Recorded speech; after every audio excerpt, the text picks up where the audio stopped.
Ganito pag spring, ang daming pollens dito. Yan o, makikita mo yan during springtime. Ito yung kalaban pag spring dito, kaya mahalin yung mga binadril at saka dito. Ganito kadaming mga pollens dito. Tingnan mo, kahit yung mga takip ng basurahan may mga pollens na. Yung yellow, nag-yellow. Yan. Ito pag mag pollen na siya, daming mga makikita mo na dumidikit sa plastic. Mga kahoy na maraming pollens, yung mga pine trees, dami. Yan. Umpisa na kasi siya nag dahon, kaya nagpo-pollen siya. Sa libro lang ko ito nakita dati na maraming pollens at saka mag-trigger ng mga allergies tulad ng mga asthma, COPD. Yun dito pag ganitong panahon, syllable yung mga Certex at saka Benadryl para sa allergies. Grabe talaga ang mga pollens dito. Yan o, yan ang mga puno na may mga pollens kasi nagsimula na yung mga bulaklak. Yan. Dami kasi mga kahoy dito, kaya yung mga pollens ang dami din. Yan o. Basta spring ito yung mag umpisa ng pollen. Dami, kapal. Tsaka yung mga dumadami din yung mga pasyente na may mga allergies kasi pinong-pino siya pasok sa ilong mo. Ganito yung kadami yung mga pollens dito pag mag springtime. Ayan o, kapal-kapal. Mabuti kung mag-ulan, kaya malinis siya pag mag-ulan na. Ayan, pinong-pino siya, tsaka pumapasok talaga ito sa ilong mo, kaya delikado pag marami, lalo na't mahangin. Diyan kasi galing yung mga pollens. Ayan o, sa mga kahoy na yan, diyan siya galing. Ang daming mga pollens pag mag springtime kasi lumabas yung mga bagong dahon, mga bulaklak, kaya dami mga pollen. Yan, tingnan nyo, dami kasi mga kahoy dito, kaya puno din yung mga pollens. Yan o,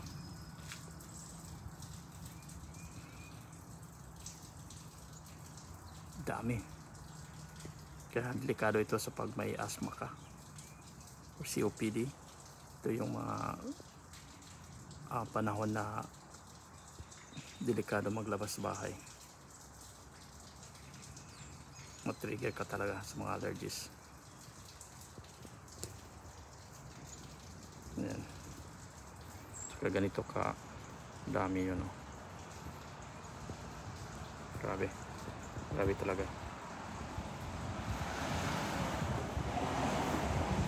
Pati na din dito sa storm door, pumapasok na yung mga pollen. Yan o, ganito ka daming pollens sa aming lugar.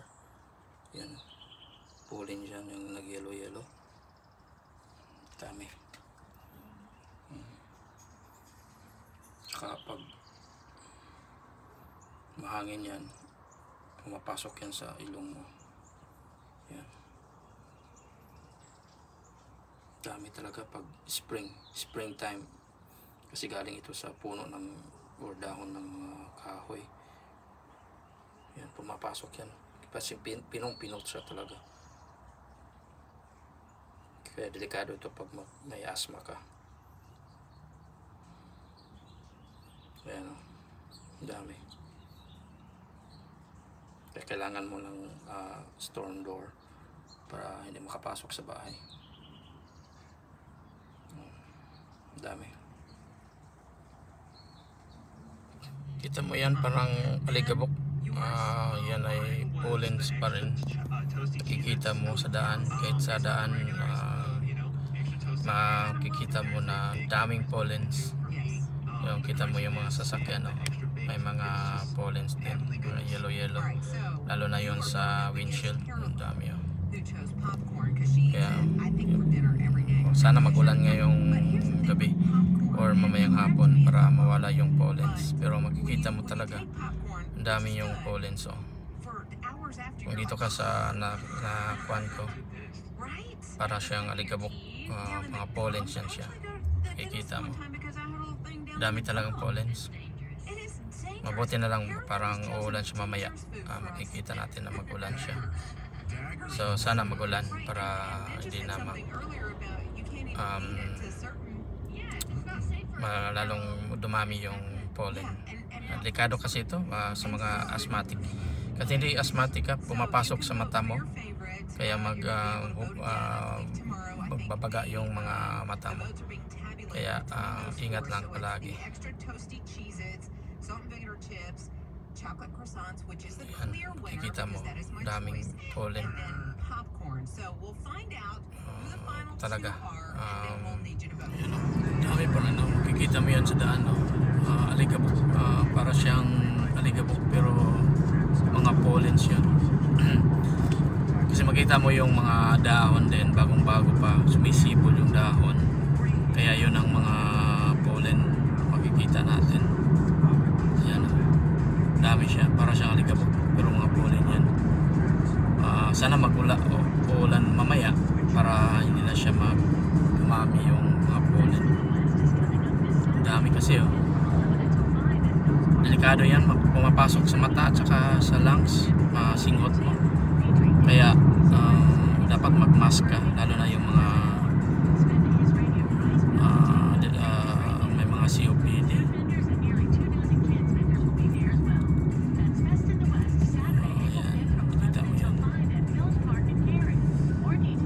Kita mo yan, dami siyang mga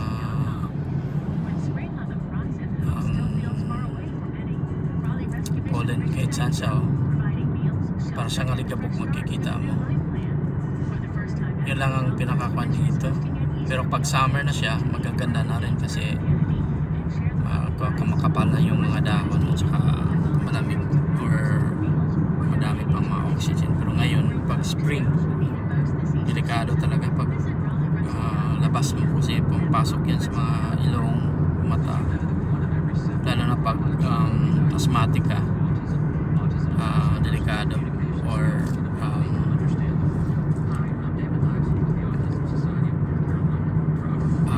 bawal sa mga asthmatic. Ayan, kita mo yan, parang aligabok, mga kanyan, pollens yan. Dami kasing kahoy dito sa city na ito, pero ang daming kasing kahoy, kaya maligabok, pollens yun. Yung kita na yung sa windshield natin din, may mga pollens pa rin siya. Makukuha natin kahit sa highway. Ayun, nakikita mo, dami. Ito sa bubundok, nag-i-yellow, mga pollens din yan, accumulate. Ayan, ganito kapal ang pollens dito sa amin. Mawala yan pag sana magulan mamaya, para mawala yung pollen. Ayan, dami. Kita mo yung mga kahoy, mga bagong sipol na mga dahon. Kaya yan ang kuwan. Babago na naman yung mga dahon niya dito. Bulaklak, pero halos mga dahon, saka may mga pollens din yan siya. Yan. So, parang kala mo aligabok, pero mga pollens siya na kuhan sa hangin. Yan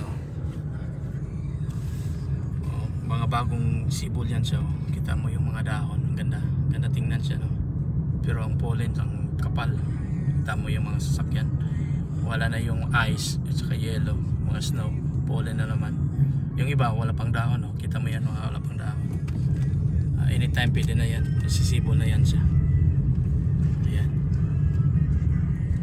Okay, dyan lang muna tayo, Ayan, umulan na, lakas yung ulan. Yan, makikita mo yung yellow.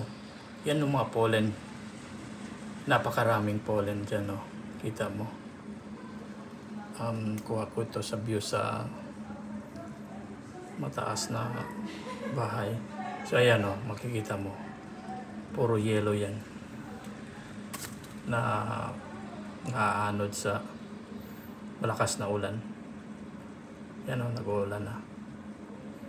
Ganito kadaming pollen sa aming lugar. Galing kasi yan, oh, bagong sibol na mga dahon. Kaya dyan siya galing ng mga pollen. So, pag mag-ulan, yan, naaanod sila. Mas maganda kasi pag mag-ulan para hindi na ang daming pollen dito. So, mas bintaha pag mag-ulan. Hindi na kailangan ng car wash. Ayan, oh. Malilinis siya naturally dahil sa ulan. So, wala ng mga pollen. Malinis na yung car. Ayan. Ganyan kadaming pollen dito. Ayan, malinis na ulit. Nawala-wala yung mga yellow kasi naumulan na siya, oh. Ayan, oh, kita mo. Dami kasing mga pollen dito pag mag-spring. Ayan. Tsaka yung sa karsada, kita mo kanina na yellow. So, na rin siya. Nawala na rin siya. Ayan. Tsaka yung sasakyan natin is malinis na. Ganyan dito pag springtime, ang daming mga pollen. Kasi pag springtime, sumisibol yung dahon. Ayan, oh, bagong sibol ang dahon. Ito wala pa, hindi pa lumabas yung mga dahon niya. Ayan, pero marami na rin siyang pollen na naiipon. Mabuti naman umulan ngayon. Tsaka pag magulan dito malakas din. At saka yung thunderstorm, ang lakas dito. Ayan, oh, dami pang mga yellow. Ayan. Mabutit malinis na. Bukas ang garbage day. Ayan. Kita mo may yellow pa. Ito mayroon ng dahon. Sa kabila wala pa. Maganda din siya tingnan pero kaso lang ang daming mga pollen pag ganitong panahon, springtime. Ayan, kabila wala pang mga dahon dyan. Ayan. Ganito dito pag mag-spring. Yellow yan. Dami. Sa libro ko lang nakita ito na mag-spring. Daming pollen dito. Ayan. Ito malinis na konti, oh. Umulan siya kahapon kaya ito yung daan, oh. Wala na siyang pollen. Yan ang maganda pag magulan na siya. Meron wala nang mga pollen sa daan. Kahapon kita niyo nung daming pollen pero ngayon wala na. Pero maganda naman yung tubo, yung mga dahon sa kahoy, oh. Kita mo yan, mag-green. Umpisa na siya kang green. Start na siya na mag-green. Makita yung mga basura kasi basura day kayo yun every Tuesday. So dalawa yon, yung blue ay para sa recycling, tsaka yung green is for general garbage. So ayan, oh, kita nyo, ganda na. Basta magulan, ganito. So magumpisa na yung spring, at saka yung mga kahoy tumutubo na. At saka makita nyo dito sa daan wala na masyadong pollen kasi umulan kahapon. Ayan, ganda na siya. Ganyan pag springtime dito yung mga pollen. Sana nagustuhan nyo yung vlog ko. Maraming salamat.